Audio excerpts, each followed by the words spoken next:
Assalamualaikum warahmatullahi wabarakatuh.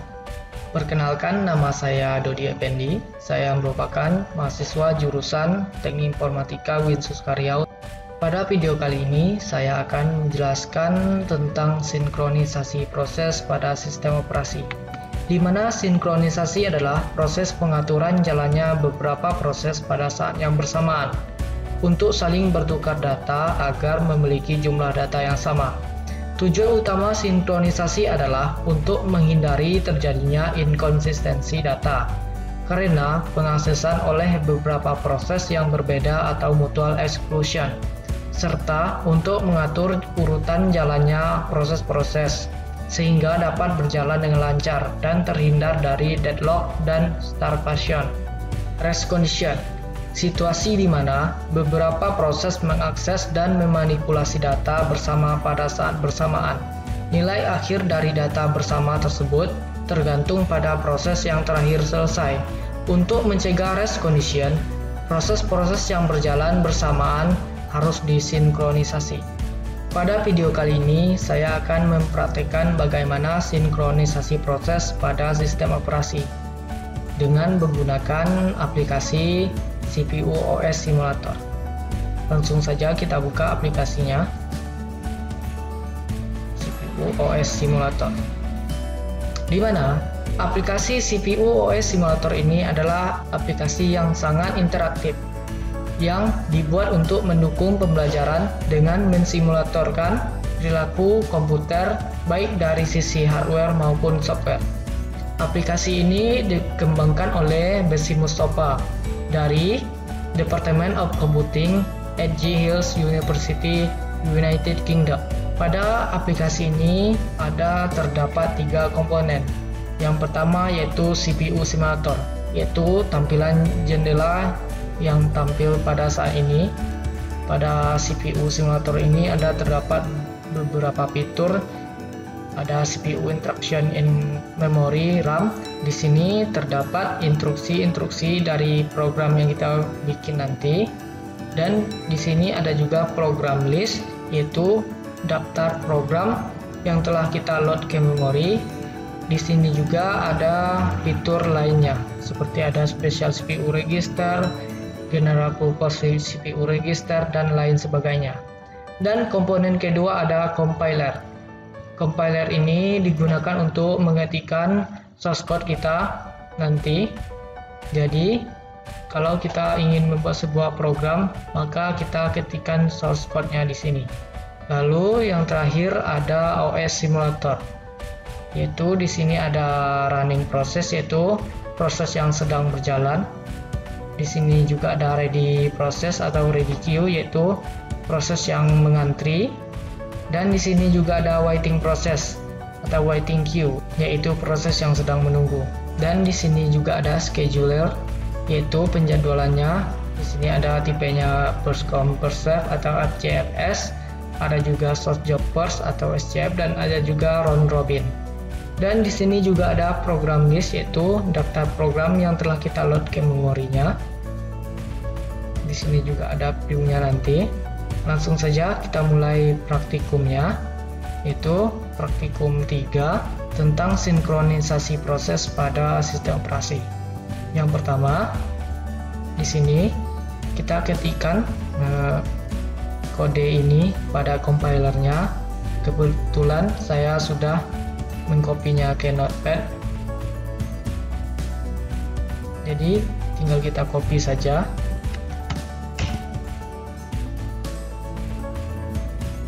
Lalu kita pastikan ke compilernya.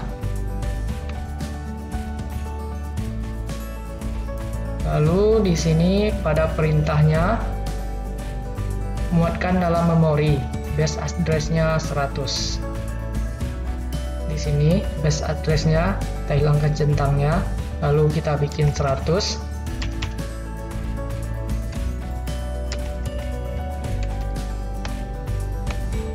Setelah itu kita klik yang compile, lalu klik compile. Kita tunggu prosesnya hingga selesai. Jika prosesnya telah selesai, maka akan muncul tulisan seperti ini pada program kode outputnya. Setelah itu kita load in memory. Kalau sudah ada notifikasi kode successful load in memory, itu tandanya kodenya sudah berhasil di load. Lalu kita klik input output, lalu kita klik stay on top agar dia muncul terus nanti. Lalu kita pergi ke OS simulator. Di sini pada schedule-nya kita pilih round robin sesuai perintahnya, yaitu di sini. Setelah kita compile tadi, tampilkan jendela konsol yaitu yang input output tadi. Setelah itu pergi ke OS simulator, lalu buatlah proses dengan ketentuan RR atau round robin dengan 10 tick, CPU speed maksimum. Di sini round robin ticknya kita ubah menjadi 10 dan CPU speednya menjadi fast. Lalu di sini program listnya kita create new process, maka dia akan pergi ke ready queue-nya, lalu kita start. Lalu kita lihat prosesnya di konsolnya. Kita tunggu prosesnya hingga selesai. Di sini tanda prosesnya telah selesai. Nanti di sini pada CPU instruction-nya tidak ada lagi terjadi pergerakan. Nah, di sini prosesnya telah selesai. Di sini ditandai dengan ada tulisan exciting mind. Kita lanjut ke kode kedua, yaitu kodenya sama seperti yang tadi. Bedanya setelah tulisan subthread 1 asterisk tambahkan synchronize, tulisan synchronize. Sama juga pada thread 2 nya kita tambahkan tulisan synchronize. Di sini kita remove all program dulu. Di compilernya juga kita clear. Kebetulan source code-nya juga sudah saya pindahkan ke Notepad, tinggal kita copy saja.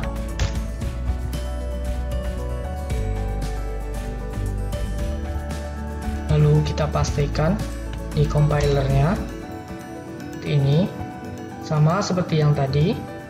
Di perintahnya juga disuruh base address-nya 100, lalu kita compile. Nah, di sini sudah di compile. Setelah itu kita load in memory, successful.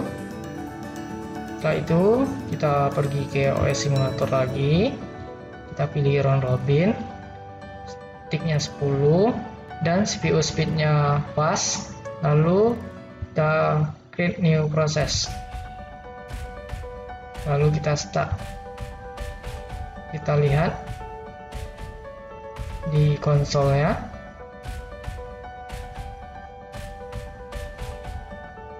proses yang terjadi.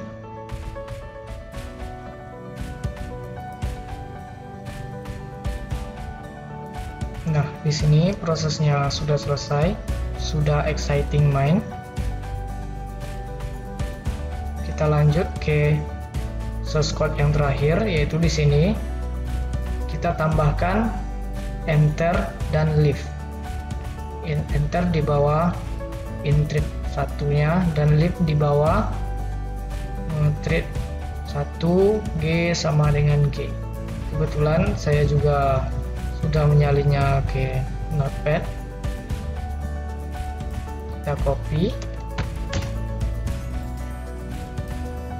lalu pastikan ke compilernya.